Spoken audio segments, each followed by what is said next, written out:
Assalamualaikum warahmatullahi wabarakatuh.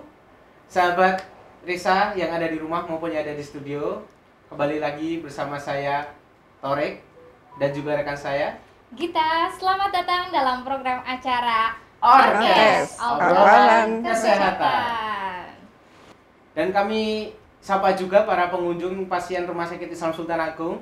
Kami ucapkan terima kasih atas kepercayaan dan pelayanan kesehatan kepada Rumah Sakit Islam Sultan Agung, dan semoga diberikan kesehatan dan kesembuhan dalam menjalani pengobatan di Rumah Sakit Islam Sultan Agung. Ya, baik pemirsa, hari ini Orkes hadir sudah dengan tema yang baru nih Mas Torik ya. Dan tentunya di tengah-tengah kita sudah hadir narasumber. Siapakah beliau ini Mas Torik? Assalamualaikum warahmatullahi wabarakatuh. Dr. Siti Badriah, spesialis kedokteran jiwa. Terima kasih Pak Torik, terima kasih Dokter Gita. Terima kasih ya Dok sudah mampir di sini. Ini beliau sangat sibuk sekali ya. Sibuk sekali, luar biasa bisa hadir di tengah-tengah kita ya Orkes ya. Dan ini hari perdana ya Dokter ya. Perdana mampir ya. di rumah Mampir di Orkes ya, luar biasa. Dan tentunya kita hari ini ada tema baru Dok, yaitu dari medsos ke realitas, menjaga kesehatan mental generasi Z atau Gen Z. Gen Z ya, gaulnya sekarang Gen Z. Generasi strawberry gitu. Gen Z atau generasi yang kekinian Iya, ya Dok ya. yang gampang kena mental health ya. Ya, seperti itulah. Nah, kita lihat sekarang kan perkembangan medsos luar biasa ya Dokter ya. Bahkan anak kecil, anak SD aja sudah ngerti yang namanya TikTok lah, Ya, Facebook lah ya Mas Tor, Instagram lah, gitu, YouTube ya Dokter ya. Itu kan mengerikan sekali. Berarti benar-benar sangat mempengaruhi Gen Z ini ya Dokter ya. Nah, ini kalau misalkan dari pandangan seorang kedokteran jiwa ini gimana sih Dok pengaruh medsos ini terhadap Gen Z ini sendiri Dok? Oke, saya akan cerita dulu tentang Gen Z. Gen Z itu apa ya? Nah, apa ini? Apa ini? Gen Z itu generasi yang lahir di antara tahun 1995 sampai 2010 sampai kayaknya. 2010. Iya. 95 sampai 2010 ya. Sesaya berarti. Iya. Oh, muda sekali ini Mas Tor ya. Adiknya harusnya. Adiknya maksudnya. Oke. Ya, di situ Gen Z di situ setiap baru brojol aja sudah dikenalkan dengan teknologi. Oh iya. Ya, jadi semua terpapar dengan digitalisasi yang begitu pesatnya. Dan dari informasi yang saya dapatkan dari data pendudukan itu, bahwa hampir 69% itu penduduk Indonesia kebanyakan dalam kondisi Gen Z. Ya, kebanyakan begitu. Dan untuk seluruh dunia hampir sekitar 89-an. Oh, banyak ya Dok. Iya, makanya disinilah timbul masalah banyak. Tapi ada juga kebaikannya. Tidak buruk, tidak jelek. Kalau di Gen Z di sini dia lebih mudah menyerap informasi ya. Oh, lebih kritis gitu ya Dok. Iya. Dan kalau disuruh kerjain tentang masalah-masalah berhubungan dengan smartphone, dengan tugas-tugas apa, mudah sekali. Iya, betul. Dengan teknologi itu cepat pahamnya gitu. Cepat pahamnya, nggak seperti kami ini gaptek sekali. Ini saja saya tadi mau kesini aja, saya minta tolong sama adik-adik koas itu, suruh buatin dulu sebentar. Sebentar saya selesai. Iya, benar-benar. Mudah sekali. Dia kalau ada buku, misalkan ada buku ini Dok, iya. Dia ada aplikasinya cepat sekali, ada aplikasi sudah selesai gitu. Iya. Cepat sekali ya. Sekarang gampang ya Dok ya? Iya, Tanya gampang. ke Mbak Google aja. Iya, ke Mbak Google gampang sekali. Apapun ada di situ. Iya, betul. Ya, dari situ ya. Sehingga kita sebagai orang tua harus bisa mengantisipasi baik buruknya dengan internet di sini. Dulu internet di situ kita kalau pada waktu anak-anak masa milenial itu internet, kalau kita mau main game atau main Facebook, kita pasti ke warnet ya. Oh iya betul, bilik-bilik gitu dong. Ke warnet. Saya masih ngalamin itu. Saya juga. Sekarang itu di rumah saja sudah ada internet, wifi. Wifi-nya itu kalau tidak mati, kalau mati itu masih internetnya mati. Ngeluh ya dok. Ya ribut ya. Dia tidak butuh makan tapi butuh wifi. Butuh internet. Ya butuh internet itulah. Itu jadi sangat. Kadang-kala orang tua yang di desa, apa sih tadi minta internet, minta kuota, saya nggak mudeng. Iya benar. Saya nggak mudeng dengan kuota. Kalau dulu kan begitu. Milih internet daripada makan. Iya, betul. Karena dia tidak bisa lepas dari internet. Hampir 7 jam dia tidak bisa lepas dari internet itu. Itu sebenarnya nganu nggak sih dok, apa buat mentalnya Gen Z-nya sendiri itu bagus nggak sih dok kalau terlalu akses internet ya kan akses dok? internet. Iya. Kan jadi luas banget nih dok. Iya. Jadi gini, jadi pada anak-anak pada saat anak-anak remaja nih atau perkembangan anak pada usia 1 sampai 5 tahun lah, itu dia butuh suatu orang yang bisa dipercaya ya, yang membuat dia aman, rasa aman, rasa percaya diri. Pada saat anak-anak berkembang itu dia kan butuh dopamin sehingga dia membuat lebih nyaman dengan kondisi yang membuat tidak nyaman itu. Nah, yang pada saat itu dopaminnya itu adalah ini wifi, ini HP. Gadget ya. Iya. Jadi membuat dia nyaman sekali sudah sejak kecil. Loh Bu, kan kalau dia nggak mau makan tak kasih HP, dia nyaman. Mau makannya banyak, Anteng. Nah itu akhirnya dia menganggap bahwa alat ini membuat dia nyaman. Sehingga pada saat ibunya pulang dari kantor, dia tidak gubris mamanya. Kemarin ada juga pasien yang ngomong, saya kalau pulang kalau papanya pulang itu aku tidak butuh papa tapi aku butuh HP. Waduh, jadi yang ditunggu bukan papanya? Bukan papanya, HP-nya. Hore HP datang. Hore HP datang loh, kok salah ya? Hore HP datang. Papa-papa itu jarang pulang begitu. Yang ditunggu HP-nya. Karena sudah tidak butuh. Papanya sudah nggak butuh itu. Jadi dia butuh HP-nya, tidak butuh papanya, tidak butuh mamanya. Karena dia menganggap bahwa ini sangat sangat nyaman. Dopamin dia. Dopamin dia sehingga harus hati-hati. Iya, mau sedih tapi juga ya benar kayak gitu. Iya. Jadi ini peran orang tua berarti harus harus kompleks. Harus kompleks. Iya, harus lebih intens ke anak-anak ya, Dok. Iya.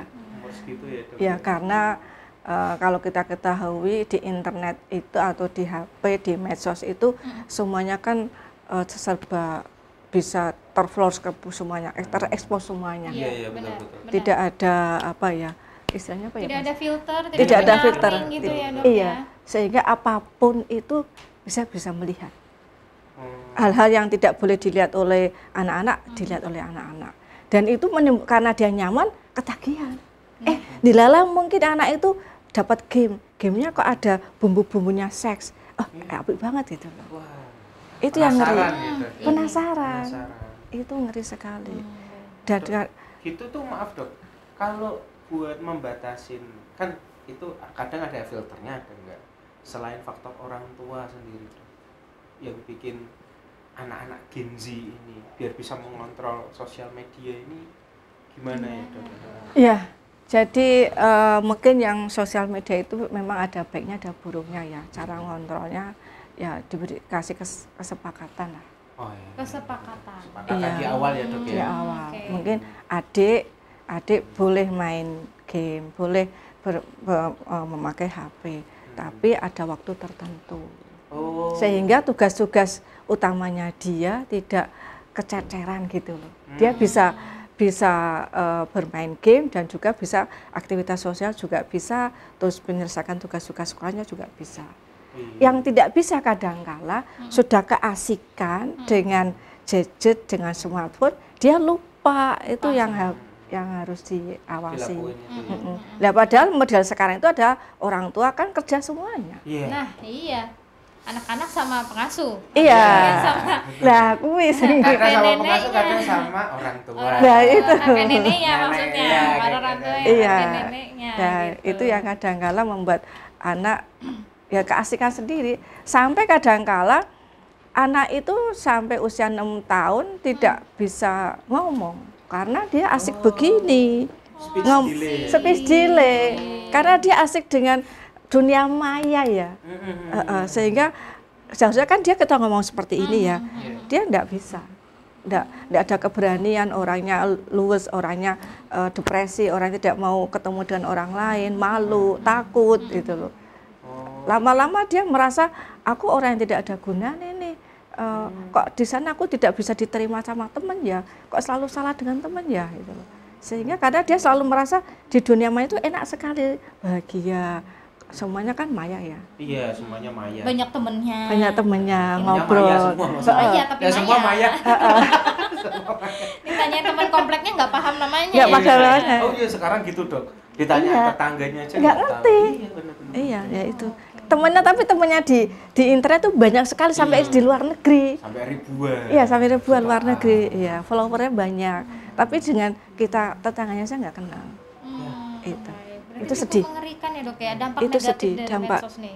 Iya. Gadget terutama. Iya, gadget. Gadget. Gadget itu Iya, luar biasa. Tapi ya ada juga positifnya, artinya sekarang mau tidak mau kita juga mendapatkan hasil positifnya sehingga instan gitu loh.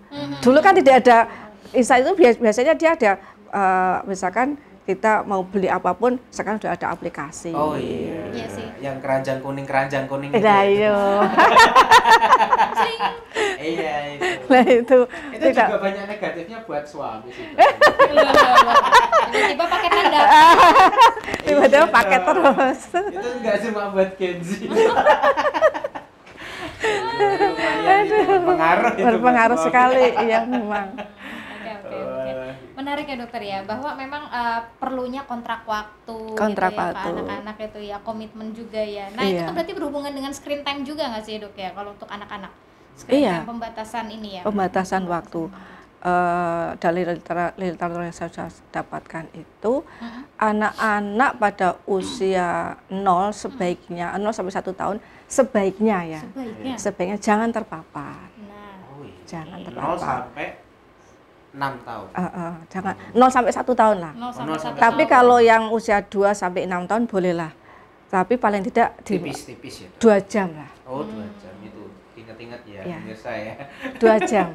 Ini info legit ini. Iya, Info mahal. dua, Ya. kelamaan. 2 jam enggak usah kelamaan. Iya. Tapi kalau sudah dewasa, setelah dewasa remaja itu mungkin kan dia bisa lewat internet dia bisa belajar, bisa mencari tugas-tugas yang Bisa dia ngontrol sendiri. bisa ngontrol sendiri. Kalau anak-anak kan enggak bisa. Iya.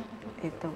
Nah, mungkin di situ. Jangan Jadi lama-lama itu. ada kesepakatan dari ibu kedua orang tuanya dengan anak, boleh main HP tapi waktu tertentu tugas-tugas kamu tetap ada. Kayak Itu. gitu. Oke. Maaf dok, kalau ini misal pribadi dokter, anaknya itu 2 jam gitu atau lebih, misalnya 1 jam atau bolehnya Iya. cuma pas makan. Kalau Iya. anak saya dok, itu bolehnya cuma pas makan. Jadi nggak ada jamnya dok, jujur dok. Jadi kalau makan dia pegang HP, tapi kalau udah ya sudah selesai. Ya bagus lah itu bisa. Sama hari Sabtu dan Hari Sabtu, Minggu. Nah, kalau dokter nih, saya misalnya, oh ternyata lebih bagus sarannya dokter, saya ikutin nih dok. Anak saya itu sudah SMP ya, SMP. Tapi dia di pondok, Oh, sehingga dia lebih bisa terfilter ya. Iya, betul, Tapi betul. anehnya kalau dia sampai di rumah liburan, Balas dendam. iya balas dendam. Balas dendam, Iya, betul, benar, balas benar, dendam. benar. Sampai saya jenuh, ya Allah nak, Umi pulang kantor, berangkat kantor sampai pulang kantor masih tetap main, nggak main HP tapi main PS. Nanti gantian lagi main apa gitu. Iya, Jadi dok, ya. tidak bisa lepas. Suruh main apa, suruh naik sepeda, keluar naik sepeda itu, ya enggak mau. Ini juga sepedaan kok Umi. Main sepeda, olahraga sepak bola kan saya main sepak bola. Iya, Ini main bola kok Umi. Lah, iya. Main game. Aduh. Menarik loh dok, kalau udah seperti itu tuh kapan sih kita bisa menyebut seorang anak atau Gen Z ini dia udah masuk ke edik atau misalnya kecanduan gitu dok? Terus gimana harusnya itu? Ya, kalau sampai sudah kecanduan artinya bahwa anak ini sudah tidak mampu berkonsentrasi lagi karena dia sudah asik bermain seperti itu sehingga tugas-tugas utamanya tidak bisa dikerjakan.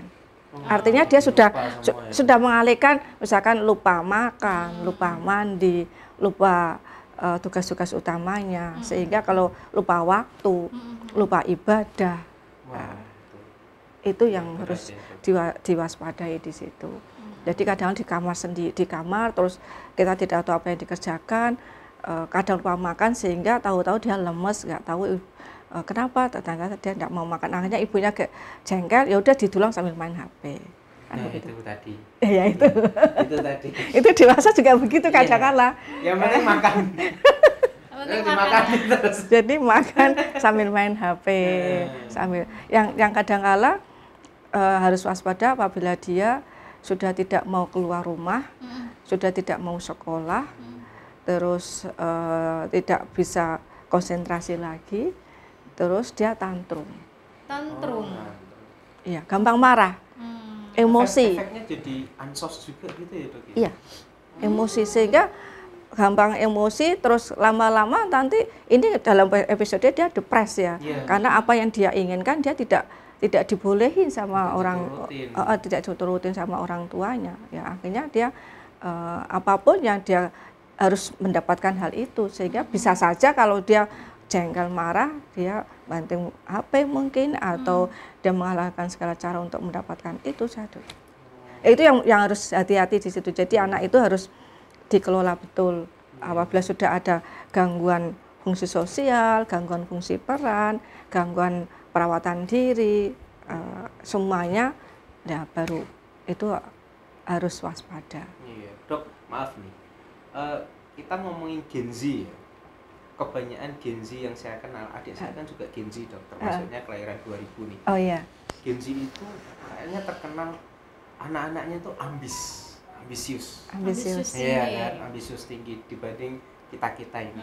Iya, saya sama dokter kita kalau dokter maaf. Milenial, kalau saya milenial. Jadi kan terlalu ambis nih, Dok. Itu juga mempengaruhi depresinya juga nggak sih, Dok? Terlalu ambis itu, Dok. Iya sih. Iya, Dok. Jadi dia menginginkan sesuatu yang harus dipenuhi oleh dia. Jadi apapun yang dia inginkan dia harus bisa, karena yaitu kebiasaan dia dari kecil, apapun yang dia inginkan dia ada. Sehingga dia sampai dewasa muncul seperti itu, dia ambisius, karena di dalam setiap yang dia pakai di gadget itu kok kelihatan nyaman semuanya ya, bahagia. Jadi dia, aku kepingin seperti mereka, tapi segi positifnya dia kerja keras memang. Orang-orang pekerja keras memang dia. Jadi dia akan bekerja keras untuk mendapatkan ambisi dia. Dia akan mendapatkan itu. Mungkin seperti itu. Itu yang positifnya ya. Yang kalau positifnya. yang enggak ya dia bakal depres itu. Bakal depres. Baik, berarti apa ya?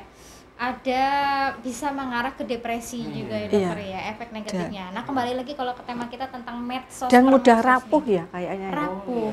Yang mental health itu. Iya. Ya Allah, Akhirnya rapuh ya. Mudah rapuh anak. Mudah rapuh ya. Oh baiklah, Dok, kalau balik lagi ke medsos ya, Dok ya, media sosial, kita melihat seperti tadi Gen Z sekarang lebih ambis. Nah, apalagi kalau di medsos tuh banyak sekali mungkin mereka menjadikan satu orang misalkan seperti artis-artis ternama itu sebagai role model, gitu, dokter ya. Influencer, sehingga anak kecil aja udah ambisius banget untuk mengikuti hal tersebut. Nah, kira-kira efek dampak negatifnya itu apa sih? Saya juga kemarin lihat ini anak kecil kok sudah didandaninya aja. Gimana gitu. Ya Allah gitu. Iya, agak miris ya. Agak miris. Betul. Tapi dia tidak tahu apa yang dikerjakan, dia tidak tahu. Benar. Hanya melihat role play. role Melihat play. kok itu ada orang dewasa seperti itu ya, aku bisa kok gitu loh.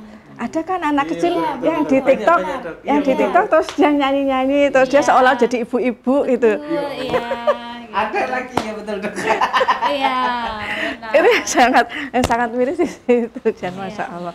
Sehingga anak itu ya sekarang mungkin ya dia pengen tampil di depan, terus apapun yang anis pokoknya aku harus bisa ketampil di luar lah, followernya banyak gitu loh. Dan sekarang kan karena banyak medsos yang ini, aku biar bisa terkenal, bisa viral itu mungkin seperti itu ya. Jadi gampang sekarang tuh banyak Gen Z itu malah cita-citanya pengen jadi Iya, Artis ya, Mbak. artis, YouTuber. YouTuber. Aku juga heran, Iya. waktu anak saya, nah kamu bisa jadi apa? YouTuber? Hah? YouTuber? Aku Oh, jadi sampai, influencer. aku kaget loh, kok YouTuber? Kalau dulu kan kita menjadi apa? Dokter, pengen jadi insinyur, polisi. Sekarang Sekarang mungkin karena dengan YouTuber duitnya banyak kalau Iya, ada followernya. bener, Dok. Ya. Tapi iya, soalnya karena itu, Dok, role model itu ya, Dok, Iya, yang role model. dilihat. Iya. Jadi anak-anak itu malah pengen jadi YouTuber karena YouTuber uangnya banyak. Banyak. Cuma duduk saja uangnya sudah ngalir Iya, gitu loh. Iya, Iya, gitu.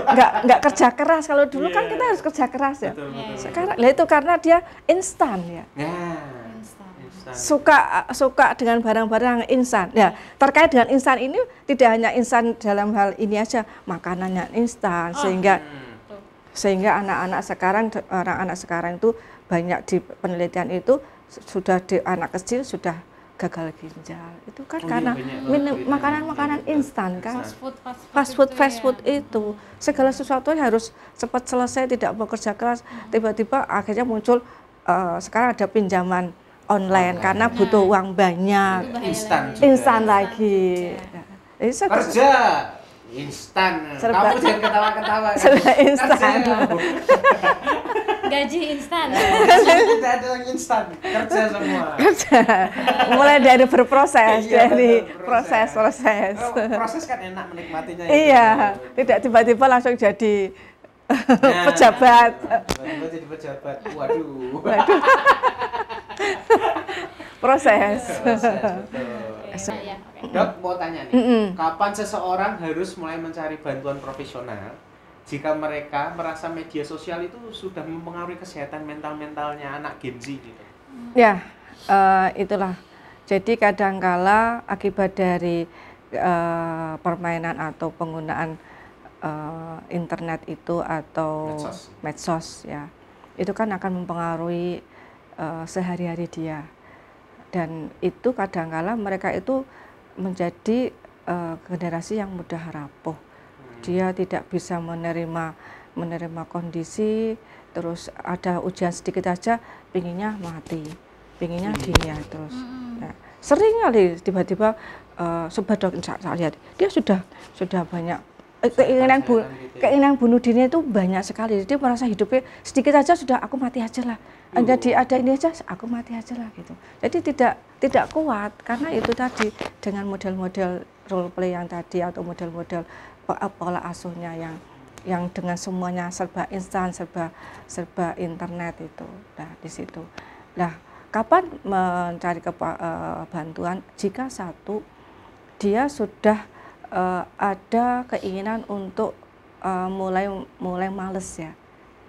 Biasanya dia aktif belajar, yang biasanya dia mau mungkin bekerja atau belajar atau dia tiba-tiba dia malas, tidak mau melakukan apa-apa. Tidak ada energi. Tidak ada energi. Jadi ogah-ogahan mager. Mager. Ada tugas tidak mau melakukan apa-apa. Iya. Akhirnya di tahap itu ya, Dok ya. Iya, itu awal dari depresi kan seperti itu. Terus akhirnya setelah itu ini anak kok mager terus, nggak mau aktivitas, terus ada tugas juga, makanya kan numpuk. Terus dia tidak bisa merasakan rasa bahagia. Yang biasanya, ayo nak, kan lihat tadi adik di kamar terus, yuk kita keluar yuk, mungkin kemana healing atau apa, dia tidak bisa menikmati. Biasanya kan dia seneng ya, orang-orang Gen Z kan dia bahagia ya, healing jalan-jalan, dia tidak bisa menikmati. Itu tandanya curhatnya di media sosial. Iya, curhat di media sosial. Terus mungkin yang ketiga tidak bisa fokus sehingga dia kalau ada tugas belajar atau apa dia tidak mampu menyelesaikan. Karena di sekolah pun dia tidak bisa fokus, mungkin karena terlalu lama malam pakai internet sampai jam 12 malam, jam 1 malam sehingga kebutuhan tidurnya berkurang, paginya harus tidur, harus belajar, dia nggak bisa konsentrasi. Akhirnya dia konsentrasi menurun, akibatnya dia presentasinya atau prestasinya dia menurun. Nah, sebenarnya anaknya pinter ya. Anaknya pinter. Dan saya mendapatkan pasien-pasien seperti ini banyak. Pengaruh banget itu. Pengaruh banget. Jadi gini, Ada pasien sekarang semester 8 ya mungkin ya. Dari Undip. Dia datang ke situ dengan kenapa kamu? Saya mendengar suara ayah saya takut banget. Oh. Dengar suara ayah takut loh. Takut banget.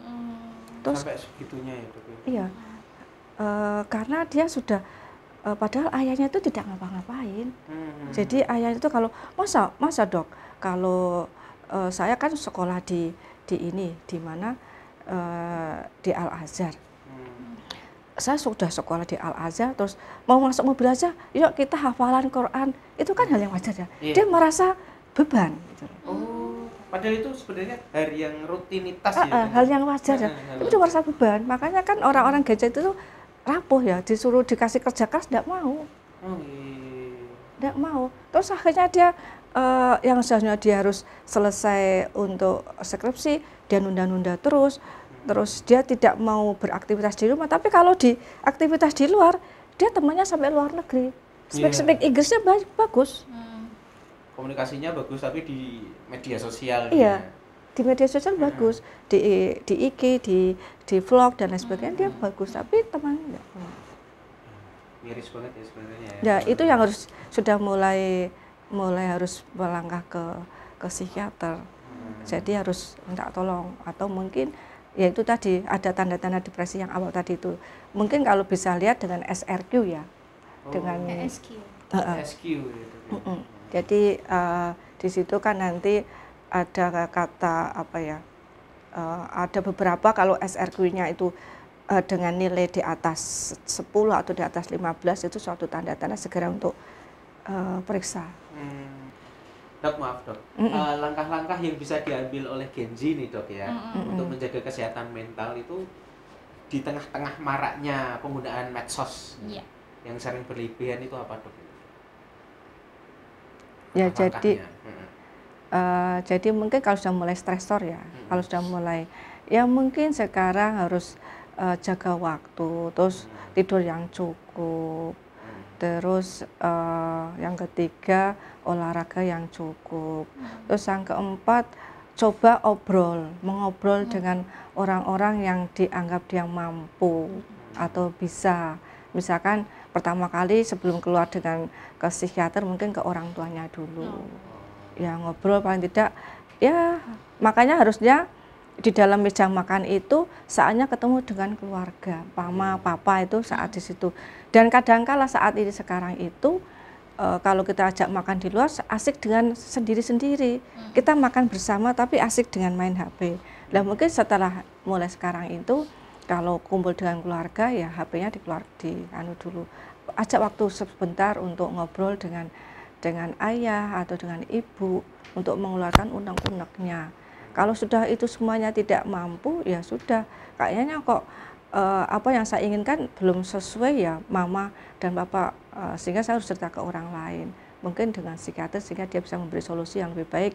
Atau dia kalau sudah ada ide-ide mengakhiri hidup atau ide-ide menyakiti dirinya sendiri, ya baru ke psikiater untuk pengobatan. Itu. Maaf Dok, itu kan kita harus ngobrol ke orang tua dulu sebelum ke yang lain. Kalau misalnya nih, ternyata kita ngobrol ke orang tua, tapi keinginan kita nih sebagai seorang anak kan Dok, ini mungkin kita ya, juga pas. Ya anak dan orang tua ya Dok ya.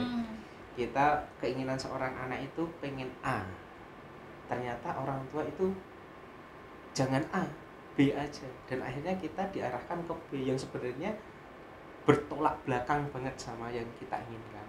Ini sebaiknya kita sebagai seorang anak, apalagi Gen Z ya Dok ya, yang sedikit-sedikit rapuh, mental health gitu, itu gimana Dok?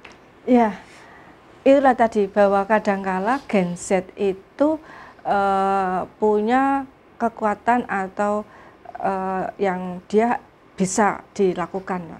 Artinya gini, jadi cita-cita misalkan dia disuruh bapaknya kamu masuk ke kedokteran saja, misalkan begitu. Tapi dalam hatinya itu aku nggak cocok gitu kedokteran. Akhirnya untuk biar dia biar papanya juga senang, terus mamanya juga bahagia, ya sudahlah saya ikut ikut dengan arahan dari orang tua. Tapi pada akhirnya dia selesai, karena dia tidak bisa menjadi dokter atau bisa menjadi dokter tapi hatinya tidak, sehingga hanya Pak ini sudah ijazah saya dokter sudah selesai. Loh kok gini, loh kan papa minta bahwa saya jadi dokter, sudah saya jadi dokter, tapi saya tidak bisa, sehingga saya harus cari yang lain. Nah, itu kalau jadi dok, kalau enggak kan lebih kerasan lagi. Ya itu yang sehingga kita sebagai orang tua tidak boleh memaksakan. Nah, itu kuncinya. Tidak boleh memaksakan kehendak. Benar. karena banyak sekali pemaksaan kehendak di tengah jalan, anak jadi nggak selesai belajarnya. Seperti pasien saya tadi itu, ini tidak sesuai dengan ekspektasi ayah dan ibu, tapi ya gimana lagi, karena sudah menantang orang tua, ya sudah, saya jadi depres. Sebagai orang tua kita juga harus bijak ya. Iya, harus bijak. Anak juga ya. Iya, harus bijak, sehingga kita kalau setiap kali mulai sekarang dari sejak dini, kalau seperti saya, keluarga saya itu kalau mau sekolah, nak kamu mau sekolah di mana? SMA atau mau di pondok? Jadi kita tidak belum memaksakan. Kemarin saya juga mau menanyakan anak saya, mau masuk SMA kan, mau di mana nak? Di pondok. Udah, karena dia sudah mau di pondok, sehingga saya searching, cari-cari pondok yang sesuai lah, baru saya memberi ini loh nak, yang ini gitu. Jadi pilihan kembali ke dia, tapi yang penting dia sudah ada di pondok begitu. Tapi yang penting kita tidak boleh memaksakan ya, yang tidak boleh memaksakan kehendak pada anak, tapi anaknya bisa menerima apa yang dia inginkan, karena kalau dia sesuai dengan keinginannya, dia akan bertanggung jawab. Ya, betul, setuju. Iya toh, bertanggung jawab. Oh, ya itu sesuai dengan aku. Kalau tidak sesuai dengannya, alah wong itu duduk aku kok. Sehingga kalau dia salah, dia kan papa yang dulu nyuruh aku di sini, kan bukan aku. Jadi selalu menyalahkan. Ini mungkin kalau orang tua seperti saya, dokter kita yang milenial ya dok ya, punya anak, mungkin kita masih sedikit bijak dengan anak. Apa ya sedikit ya dok, saya nggak ngomong banyak ya. Sedikit bijak dengan anak, apa yang anak inginkan kita ya dok, kita kasih.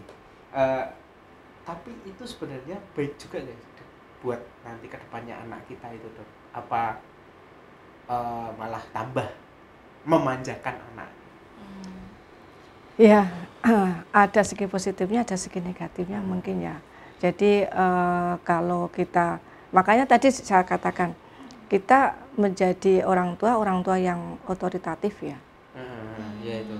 Jadi tidak memanjakan anak, tapi kalau anak punya reward atau anak punya kelebihan, kita kasih reward. Kalau anak ada hukuman, kita kasih hukuman. Punishment. Sesuai ya dok ya. Sesuai. Beri jadi, penghargaan ketika mereka berprestasi. Iya.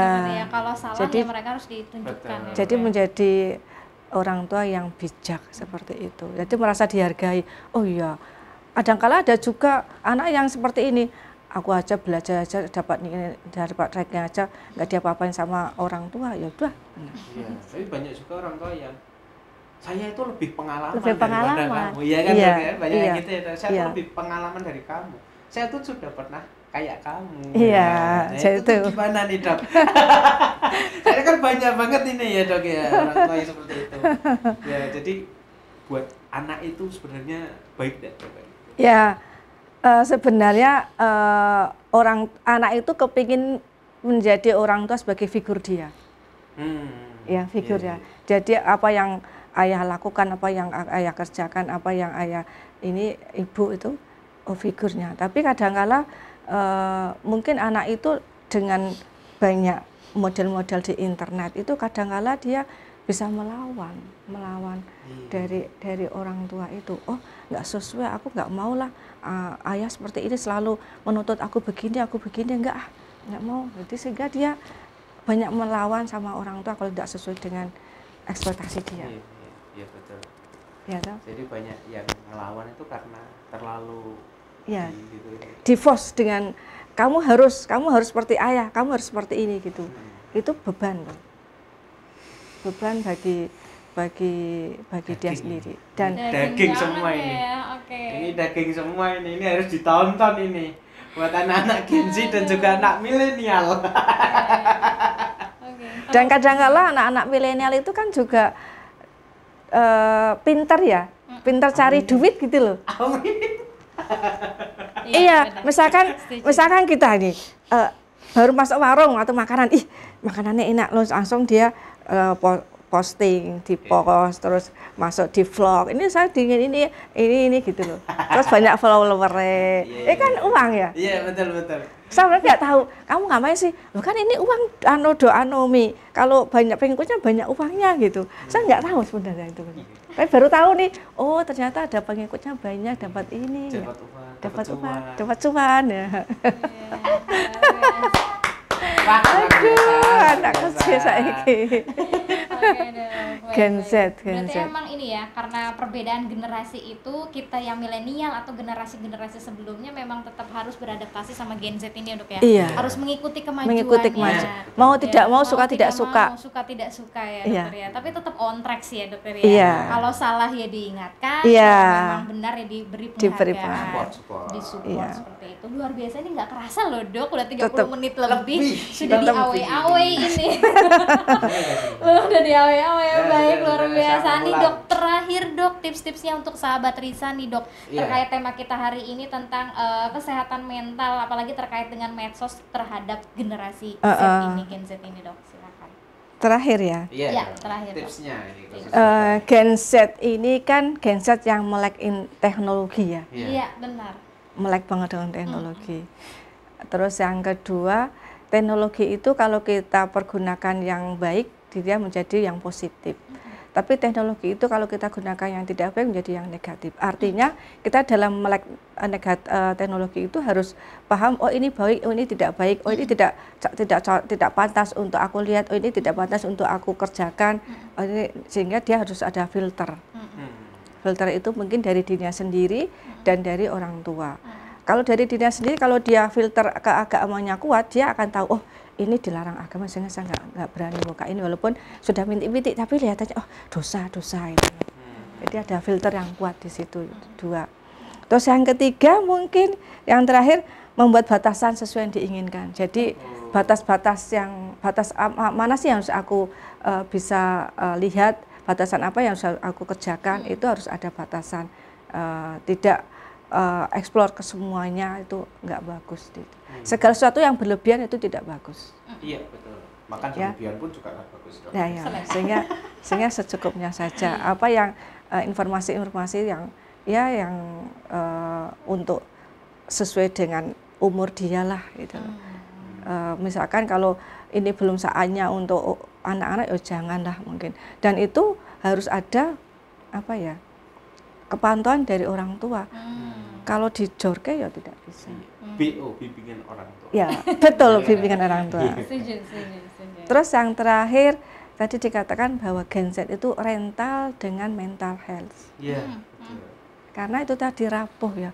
Dengan anak itu sejak kecil sudah dibiasakan dengan hal-hal yang instan, yang dimanja, dengan sesuatu yang dimanja, sehingga kalau ada sedikit-sedikit dia tidak bisa.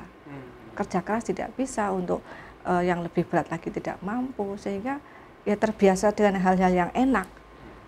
Dari makan, misalkan dari makan, dari teknologi, dari tidur, semuanya sudah ada di depannya, sehingga kalau diajak kerja keras tidak mau, sehingga mudah rapuh, mudah depresi, mudah cemas, mudah takut, sehingga dia tidak berani keluar rumah, tidak berani menjadi fobia sosial karena dia tidak berani tampil di depan, malu gitu loh. Itu jadi nggak mau kerja keras tapi mintanya gaji gede. Nah, ya, karena ada juga yang ada juga ini kasus orang sebelah kok nggak kerja di rumah tapi kok mobilnya terparkir, mobil mobil-mobil trendy apa ya, mobil-mobil kekinian, dan ada yang mahal-mahal itu loh. Ternyata setelah itu dia jadi apa ya, yang di dunia itu loh, yang menjadi ada di Boyolali. Dia sampai ke dunia, keliling dunia, lewat ini. Lewat medsos. Iya. Jadi semuanya apa namanya itu, hacker, bukan hacker ya? Trading gitu ya? Trading mungkin dia. Trading. Iya, jadi dia kerjanya apa sih kok mobilnya banyak, tapi di rumah terus gitu loh. Nah, Mungkin itu positifnya pakai mungkin. lilin. Langsung tahu Langsung, nih itu langsung. invest mana yang Iya, lagi investasi berpeluang. bottom. Nah, sehingga kalau kita tidak bisa bijaksana, dia akan terlena. Ngapain sih aku kerja? Dia aja di rumah nggak kerja, bisa duitnya banyak. Iya, betul. Akhirnya jadi perbandingan seperti itu ya, dan Iya. malah nggak sehat ya. Dok? Nggak sehat. Iya. Padahal kita pada zaman-zaman milenial kan proses ya, Iya, betul. proses. Prosesnya Kalau ini sakit. enggak, kalau ini instan. Instan ya. Semuanya sudah instan. Mungkin itu yang bisa saya sampaikan. Oke. Luar biasa ya, daging Ini banget daging Mas semua Torik. ini daging semua ini. Kalian informasinya. curcal juga ya Mas Torik tadi ya. Iya. Mas Torik ya, Mas Torik. Maaf dikit-dikit tipis-tipis ya, Dok. Oh, Mas Torik.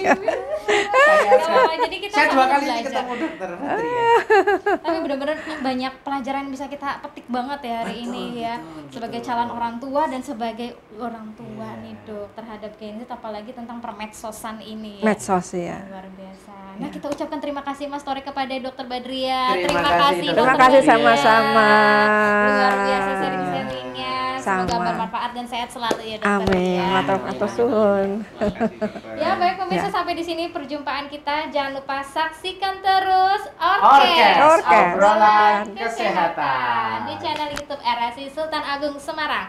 Jangan lupa di like, komen, subscribe, dan juga nyalakan tombol notifikasinya agar tidak ketinggalan judul-judul yang menarik setiap minggunya ya. Bersama saya Gita dan rekan saya Torik dan juga Dokter Badria. Badria. Kami mengucapkan terima kasih dan bersama kru yang bertugas hari ini mohon undur diri. Sampai jumpa minggu depan. Wassalamualaikum warahmatullahi Warahmatullahi wabarakatuh. wabarakatuh. Sama-sama.